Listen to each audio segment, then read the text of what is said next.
Isang maswerteng gabi po, Lotto players. Narito na po ang mga numero nanalo sa Grand Lotto 655, Mega Lotto 645, 4D Lotto, 3D Lotto at 2D Lotto ngayong gabing ito, July 20, 2026, araw ng Lunes. Kaya't kunin nyo na po ang inyong mga ticket. Narito na po ang resulta.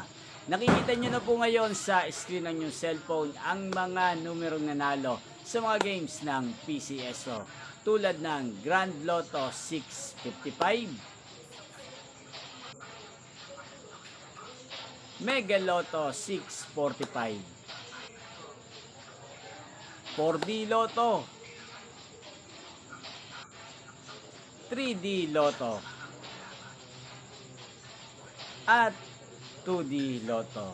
Sa mga nakataya po ng mga numerong yan kanina, congrats po sa inyo. Yan, sa mga gusto pong magpa-shoutout sa channel ito, mag-comment lang po kayo. Para bukas po sa susunod na resulta ng mga games ng PCSO, isi-shoutout ko po kayo sa channel na to. Yan, inyo pong napanood ang resulta ng Grand Lotto 655, Mega Lotto 645, 4D Lotto, 3D Lotto at 2D Lotto sa channel ito, Roderick Hernandez TV. Maraming salamat po sa patuloy niyo pong panonood sa aking channel. Magkita-kita pong muli tayo bukas sa resulta ng mga games ng PCSO. Thank you for watching and good night po sa ating lahat.